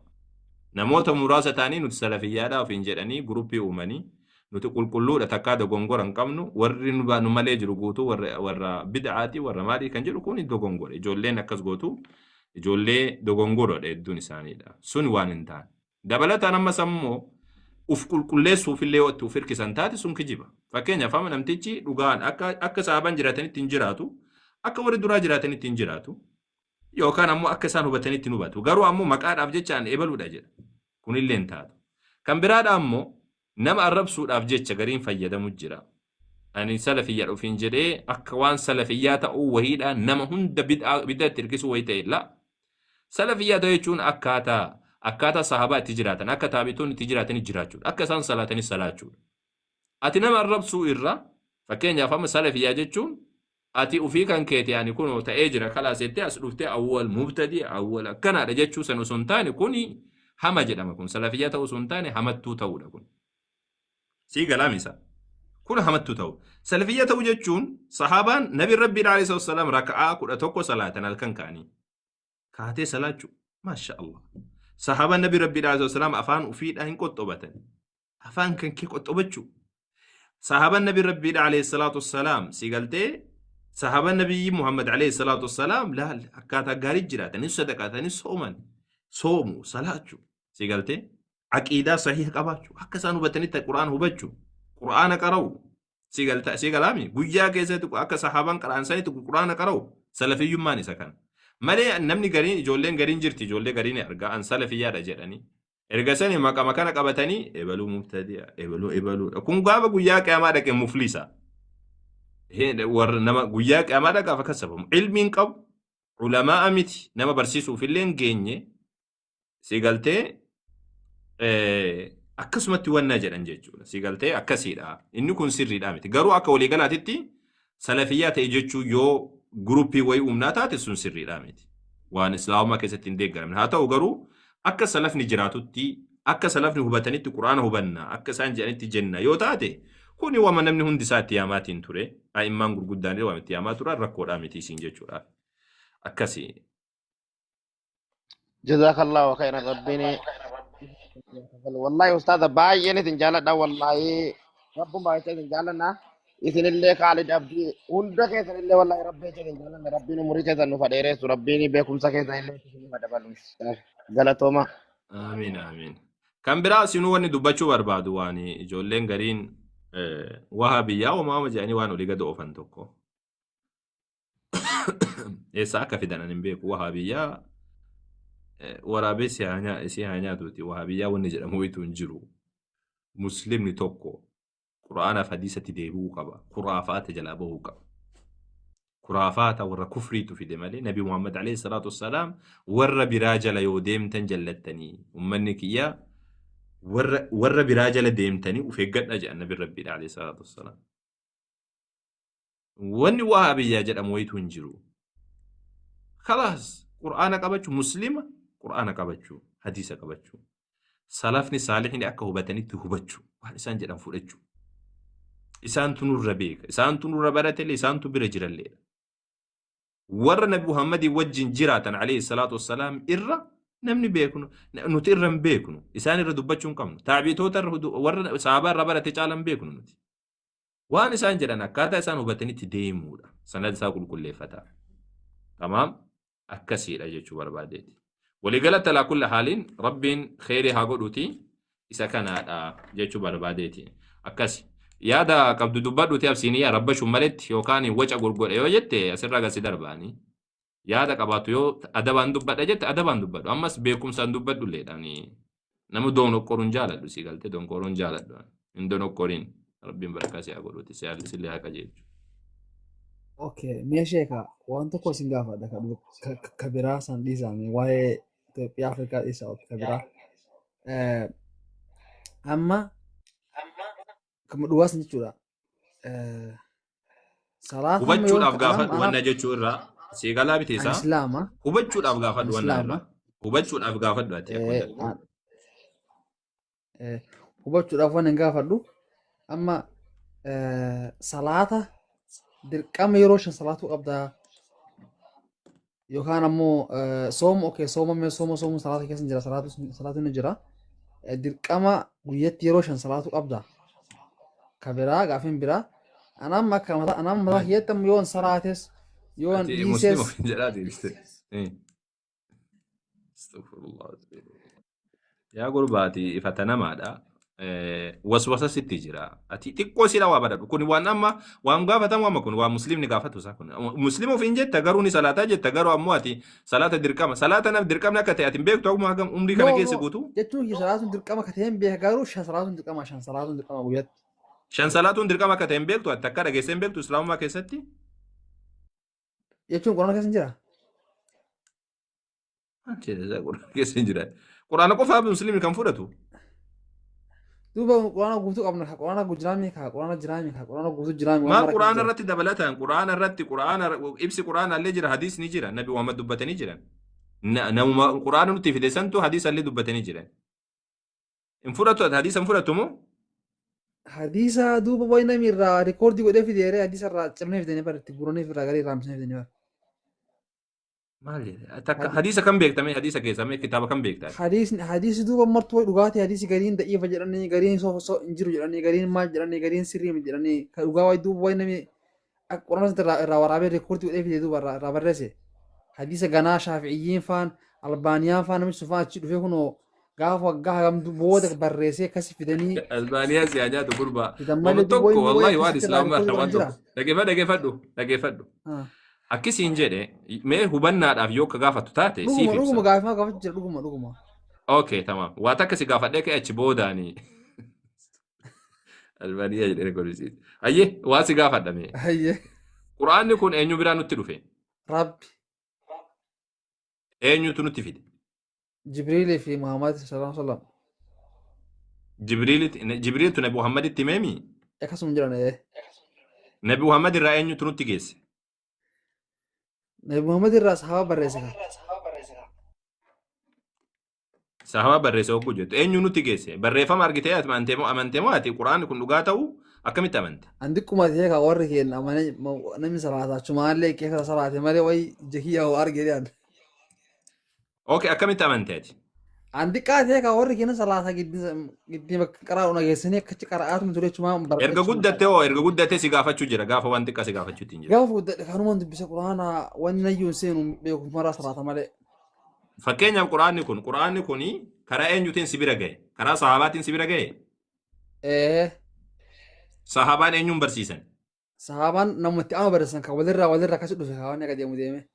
okay kuwees marra ayyee bareedaadha hadiisni illeen akkasumatti dhufe garaagarummaan qabu hadiisa hin mormata taana quraana illee mormuun kan kee dirqama hadiisni illeen kanuma warruma quraana nutti geesse santu hadiisa illee nutti geesse lamaanuu wal bira qabanii nutti geessan Lamaanuu duuba jaruma kun dhageeffadha jaruma quraana nutti geessan santu hadiisa illee geessan umarima abi hureeraa abi bakrilleen isum aliyyilleen isum Usmaan illeen isum Abi Sa'id al-Khudriin isum jaruma qur'aana nu bira geessan santu barattoota Nabi Muhammad warra itti aanutti himaa nu bira geessan santu qur'aana kanallee nu bira geessan. Qur'aanni kun akka sanada qabu beektaa fakkeenyaaf amma ani yoo si qaraasuu barbaade akka sanadaan si qaraasuu beektaati. Sanada beektaa sanada waan jedhamu. Hin beekaa. Maal jechuu sanada jechuun? Tartiiba isaa jechuudha. Tartiibaa miti. Sanada jechuun fakkeenyaaf amma ani sheekarraa qaree qaba. Sheekni kiyyaallee namarraa qaree qaba. Asii kaasee ani ofirraa kaasee ani amma fakkeenya quraana kana nin qaraa hogguu jedhe lafaa ka'ee qaraasuu hin danda'u. Si galaa miti isa namarraa qaree qaba. Asii kaasee ani ofirraa kaasee ani fakkeenya Sheek Hasan Abdullahi karaa qiraa'ateetiin jechuu ka ijaazaa irraa qabu asii kaasee haga Nabi Muhammaditti galutti sanadatu jira. Quraanni sanada qaba ijaazaa godhama. Ijaazaa jechuun hayyama siif kennama jechuudha. Namni quraana qara'u addunyaa irratti kan sigartu qurraa kan jedhan kun gootuun isaa ijaazaa qaba. Hadiisni illee akkasuma ijaazaa malee odeessuu hin dandeessu. Hadiisni illee bifuma saniin dhufe. Warruma akkaatuma quraanni itti dhufe saniin hadiisni illee dhufe. Hadiisan fudhadhu akkamitti hadiisa eebbisa? fudhadhu hin jenne ba hadiisa amma Sheekh Bukhaariin gaafa barreessan gaafa Nabiin sallallahu alaihi wasallam bu'ee san booda bar waggaa 400 booda deemee barbaadee soqee akkasitti coree walee guuree itti fidee barreesse malee hadiisi gaafsi Kun kijiba sitti naqanii kun kijiba sitti naqan. Sababni isaa maal si fakkaate? Bukhaariin hadiisan barreessine. Hadiisan barreessine. Namni akkas jedhee sitti mee kijiba afuuffaa jedhamu san. Bukhaariin maqaan kitaaba Bukhaarii maal jedhama beekta maqaan isaa? hin beeku. Hin beektu. Ayyee sitti ma dhageeffadhu. Natsaadhaan birri takkan kafaltu sitti ma yoo qabatu taate. Bukhaariin hadiisan barreessine. Bukhaariin hadiisan barreessine. Maqaan kitaabicha isaatu Al-Jaami'u Sahih. Al-Jaami'u Sahih. Jechuun Al-Jaami' lima sahha min hadiis Rasuulillah sallallahu alaihi wasallam jedha. Sigaltee Al-Jaami' jechuun walitti qabaadha. Waan isa bira gahe sigaltee fakkeenya odeeffame waan isa bira gahe waan Bukhaariin hadiisa gara kuma hadiisa miliyoona tokko keessaa waan sahiha jedheetiin sanaddi isaa qulqulleeffatee jedhe waan beektoon irratti murteessan walitti qabe. Fakkeenyaaf ammaati quraana kana jechuudha. Quraana kana fakkeenyaaf namni sitti mee quraana kana qaraamee si bira gahe. Eega sanii walitti qabdeet waan dhageettisan fakkeenya Bukhaariin wagguu qara'u jechuudha. Wagguu nama tokkorraa dhaga'u hin barreeffate. Kanallee hin barreeffate. Addunyaa keessa deemee hadiisa bakka jiruudha. Barreeffatee waan Nabi Muhammad irraa kaasee haga isaadhaa isatti gahe. Namoota amanamoo bira sanada sahihaan isa bira gahe walitti qabe kitaaba tokko keessa malee kitaaba Bukhaariin sahihan kitaaba hadiisan barreessin. Maqammaan Bukaarii jedhuyyuu kitaaba hadiisaatii miti walitti qabe. Sigaltee walitti qabaa jedhama. Bukhaariin hadiisa barreesse namni jedhee sitti kijiba. Achi dura ammoo Bukaarii dura namoota hedduu walitti qabanii jiran. Fakkeenya Muwaxxaa Imaamu Maalik. Imaamu Maalik warra jaarraa tokkoffatti dhalatee jaarraa lammaffaarratti du'e Imaamu Maalik. Bara 179tti du'an. Dhaloonni isaanii 90 keessa dhalatan. Bara 93 dhalatan. Abu Haniifaan waggaa 150 du'e isaanillee barreessanii jiran. Musnad Abi Haniifaa jedhamee jira. Dabalataan jaarraa tokkoffaa keessa Abdullah ibn Amr ibn Asifaa barattoonni Nabi Muhammad barataan Nabi Muhammad yookaan sahaabaan isaanii barreessee jira hadiisa. Achi asillee jaarraa lammaffaa keessallee namoonni barreessaa tuman turan. Zamana Bukhaariin barreessan keessa jaarraa sadaffaa keessallee barreessaa turan. Garuu ammoo ulamaa'in akka jettu callisanii akkanuma fudhatanii miti. Hin qoratan. Hadiisni kun eenyu biraa nutti dhufe? Karaa eenyuutiin nutti dhufe kan jedhu. Fakkeenyaaf sahaabaan odeesse eenyudha? Sahaabtichi sanirra kan odeesse hoo eenyu? Heettaan nurraa kan odeesse hoo eenyu? Heettaan nurraa kan odeesse eenyu? Jarri kun wal bira jiraatanii wal dhaqqabanii hadiisni kun shuzuuza qaba jedhanii sharxii kaanii sharxii saniini addaan baasanii hadiisa sayyee ta'uu isaadhaa yaadu Bukaarii walitti qabe. Sanboota ulamaa'in gaafa dhufan sayyee Bukaarii kana laalanii tokko tokkoon hadiisa tokko tokkoon xiinxallaniiti waan Bukaariin jedhe kun sirriidha jedhanii irratti walii galan hundi isaaniitu jechuudha. Sababni isaadhaa rakkoon qabu hadiisa Bukaarii keessa kan jiru ulamaan guutuu irratti walii gale. Maaliif jennaan? Akkuma Bukaariin jalatti xaaree jalatti wanna jedhee walitti qabeessaa wanni inni walitti qabeessuun hadiisonni kunniin sirriidha jedhan. Hadiisni kan qofaa miti hadiisni kun miliyoona dachii kanarra jira beeki. Akkasi mee sii galee amma? Sun dhiqoota kanaa galee jira. Garuu anama quraanaan beekaa beektan quraana qaree jira. Tafsiirri xiqqoo maal hadiisan baranne malee quraana eega fudhatte akkamitti hadiisan fudhanne naa jaabsiisa. Tafsiirri xiqqoo kan beekaa beektaa amma yoo quraana qareen jedhu amma quraanni kana akka inni guutuu ta'e nu barsiisanii beektaa dura amma quraanni kun guutuu hadiisa kana namni akkasi seeran waan godhan jiru quraanuma qabadhaa quraanuma kun guutuu waan ta'eef waan maraa keessa jira namni jedhanii akkasi barannee beektaa quraan amma yoo laallu وان غير جي وانا كيس نجر تنم استنا قدين تقولي فرا انجرامي التنفيقا نتنفيقا كانت تبيت انجرامي دي اما متى والت نورا بيتا لا كوني فايروسي ستنا كانيدا يا غوبزي فايروسي نمني اكل مان نمنو كارادي مو ستنا كده مالي كون ادو دوري زماني ور مشاشكتو تبير دبنني لكون هذه بخاري وانا قرآن جتشون كتابة bu'uura wantoota bu'uura jireenya addunyaa kana irra jiraachuun waan siif ga'u keessatti walitti qabameedha. Bu'uurri isaa kana. Hadiisa yoo fudhattamu hadiisa Rabbiin subhaanahu wa ta'ala Quraanuma kana keessa dubbate litubayyina linnaas akka ifa namaaf galchituuf jecha jedhe. Gaafum Quraana irratti buusuu Rabbiin subhaanahu wa ta'ala inna caleena jam'ahu wa qura'aana. Qoma kan keessa walitti qabuun ibsu si qaraasisuun nurra jira thumma inna caleena bayaanahu jedhe. Ibsi isaallee nurra jira jedhe. Ibsa eenyutu itti kenne? Nabi Muhammaditti kan kenne ibsa رب مسن رب القرآن بوسيتو إبسل لنا تسيت كنيه جدين إبسا مالي وأنزل الله عليك الكتاب والحكمة كتابة في حكمة ست أقمات تندبة سن الله رب ست بوسيت حكمة يجون سنة حديث نبي محمد الله كسم الإندبة أتمو هذه القرآن واقع سجرا جرا إن تمنى مالتو كيس دبلا من القرآن كيس تمي وان ما كيس دبلا من جتة ياد وان وفي كان كتبار تمي أنا وان بايج جرو أسير من جيني جرابت أنا موايا وانتي أسمع بيني فاج جرافي سوداء لكن ركون كان كي جالا مريس تيمو ركون كان كي ركون كان كي توكو إمبرن وان توك فكين يفهم دور الشافعية في ألبانية جت دبت حتى الإمام الألباني جت نم زمانه كان هاتي كنو أم زمانه كان هاتي حديث أنا ما أودي سميتي سي قالته مخرجة ملي نما حديث أودي سميتي حديث أنا أودي سنبي الألباني الإمام الشافعي اللي فقيه ملي محدث أمتي نما حديث أودي سياتين ديمو متي وان توكو وان إرّارجتين كابد جرى كان يوم بيكتو جنجة شبرم بخارين جرى أفرف على جت دبت أما كان دوغون غورا أتي ركون كان كذا توكو فاد جاهلي dhugaa sitti muudhaaf wallaala kana fooyyeffachuudhaaf dura bara waan tokko irra dubbachuudhaan dura yoo ammoo osoo hin dubbanne akkanumatti kan deemtu taate yeroo kamiyyuu jalleen irra deemta ati amma vaayirasii namni sitti ofii kan keete ati vaayirasii namni sitti baattee deemte malee takka quraana illee dubbistee tafsiira jala deemte ulumal qura'aaniin barattee takka irraa hin haasofne takka akkati quraani barreeffame kana hunda isaan beektu amma akkanumatti argee jennaan amanee naan jette garuu ammoo mormuudhaaf deemta kun waan dogongoraati dura namni waan tokko mormuudhaan dura in qorata jala bu'eet in qorata akkamitti barreeffame akkamitti dhufe mee waan gootu yoo xiqqaate mee afaan baradhu kitaabalee dubbise achi boodaan ammoo waan kanarra haasa'e mee fakkeenyaaf ammaaf ammoo si dhiisa takkatti tana gaafii takkatti jechuudha mee quraana keessa waan argite sigate waan quraana keessa argite waan tokko dubbadhu mee oh my god waan tokko walma dubbachuu dubbattu waan dhibba sitti hin fedha as keessa nama baay'ee jiraafiin dhiisa malee inni isin tokkicha dubbalee dubbata keessa faana dubbisanii silaan jiraami waan baay'ee jira quraana sun taane hadiisa keessa jira waa hadiisa quraana walitti fidan wal faale sun jiraami akkanatti adda oh my god addaan fagaatu jira beektaa waan tokko dubbadhu waan tokko jedhi jalqabe itti fuufi yoo nama dubbadha taate yoo uummanni kun martuu waan san dhagahee boojitti gaafate yoo achi waaqee na gaafate yoo gaafan heewwan dhufee san na gaafate yoo si akka gowwaan ta'in gurbaa bismillah saatii nu jala gubu jirta dubbadhu siin jechuu jira saatii si kennee jira okay mee waan tokkoon dubbadhame amma quraan amma dubbachuu dhiisee firraa hoo maal na fayyadama dhiisi faayidaan qabu dhiisi akkam godhata isaa gurbaa maal akka waan godhata isaa gurbaa firraa bu'ee isaa kun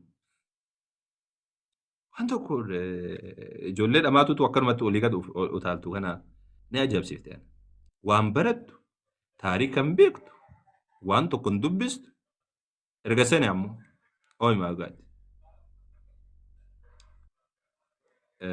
wanna ala xiqqoosiidha si galtee ijoollee akkanaadha hedduu jiran amma ijoollee waa tokko hin beekne hatta Hamzaa Jaabir fa'aa ol qabate waan akkasii jala oolti هم بدأت قتيسي وانتك نحو بيك لا عنده نحو ولا عنده صرف ولا عنده كذا وانتك ومتك وانسلا علوم شريعة جدا وانتك والرقوبا كمان كانوا متها سولا كوتا نوجنها سوا جدا يو وجنها سوفت أمو وانا فور رجال الرأرقتو آتي أفورا ولا لماتي أفورا ولا لما وجنا أمو هاسون 6 ألفات أما كريستانا وقونو توجنها سونو كريستاني مجعف سابي بيكاف وجنها سون كون أمو وانتكم بيكو ولا كريستانا تأي كريستان مجعفا بيكو مسلمة إيه حديث القرآن وأنتو قرآن بيك جملة جوزو أكرمت سنغالتي جملة جوزو جدا مثلا أكسيد حمزة جابري والقبته جولي أكس إسجلا ياتو جولي أكنا كني maal akka ta'e wanni tokko isin galtee wanni tokko akkamitti akka dhufe waan tokko quban qaban akkanumatti callisanii tuma mormu qofa. Kuni islaamummaa keessa nama baasa. Ani muslima jedha salaanni shan ta'uu ragaa quraan hadiisa irraan fudhadhu. Egaa si irraan fudhanne mataan gadii garagaliitii jahannam hin seenu. Min as shaggareen taadha maaltu nu dhibeen nuti muslimtoota akka Nabi Muhammad alayhi salaatu wassalaam jedhanitti deemna nuti. Allah jedhu gaa jedha. Yoo hadiisan fudhadhu jette mirga kan keeti jahannamiin mataadhaan seenuu dandeessu. Quraanatti nuufamanii yoom siin jenne nuti. Kafarteetiin yoo waaqa sadillee waaqa jette minaa gabbaaninya. Waan tokko waan nu galchuudhaa miti inni kun. Hadiisan fudhadhu jennaan nuti muslimaa miti wasaa khalaas achumatti addaan hiikkanna gaa maaltu jedhani hiikkanne addaan ati nama hadiisan fudhanne taanaan kana muslimaa miti kaafira jenneetiin addaan hiikkanne biraa deemna jechuudha. Nuti ammoo muslimtoota waan Nabi Muhammad alayhi salaatu wassalaam nutti hin dhufa warra qeebalu jechuudha. Tamam warra Nabi Muhammadin alayhi salaatu wassalaam hordofu warra Nabiyyi Muhammadin alayhi salaatu wassalaam hordofu nuti. Qur'aana kana akkuma hordofnu waan qur'aana kana kan nutti hin dhufe Nabiyyi Muhammad alayhi salaatu wassalaam. Dubbii isaaniillee qur'aana kana irraa fuunee dubbiin kan kee kijiban jennu Nabiyyi Muhammadin alayhi salaatu wassalaam nuti. Nabi Muhammadin hin kijibsiifnu tasumallee taate. Sahaabaa kana qur'aana jarra sahaabaa barattoota Nabi Muhammad warra qur'aana kana nutti as geesse hiitiksee nu bira as geesse qur'aana irraa fuunee lakki hadiisa isinim tanamu kijiban jennu. Kijiban jennu hadiisa sahaabaa Nabi Rabbii alayhi salaatu wassalaam. Sini galtee kijiba jennee akkasitiin dubbannu jechuudha. Nuti muslimtoota nu'minu bilkitaabi wassunnah. فمن نمني قرآنك أفت أمنا أني حديثا فرد جده كافر كفرا مخرجا عن الملة إسلام من ألجر إسلام وما تك ولتنكب وما تك هذا توك ولتنكب أنت يكونوا شفرتك أن توك ما جيتشو أتربي أنتو كجيت وما تكسين فيد واتي كافر ما لي بجنة النبي ربي عليه الصلاة والسلام وان تنفان كجيب سيف تجرت وان قرآن دوبتك كجيب سيف تجرت namni ani qur'aana qofa fudhadha jedheetiin deemu hadiisan fudhadhu jedhu kaafirun billaa pheenxee caffartuun tokkomaati. Pheenxee caffartuun tokkoma kana anaa miti kan murteesse beeki muslimtoota guutuma ulamaa muslimaa guutuma murteessa kana. Pheenxee caffartu kun pheenxee nuti ciccii asuusii arganne jedhu kan argite jaraan tokkoma wama takka tokkoma garaagarummaa na biratti hin qabdu ammana isinii galte akkasiidha. Muslima jechuun nama qur'aanaaf hadiisa fudhatee waan Nabi Muhammad ittiin dhufan guutuu fudhate addaan qooduun maletti malee nama ani qur'aana lakki qur'aana maa fudhattaati wanna jechuun qur'aana maa fudhattaati egaa hadiisa hin fudhanne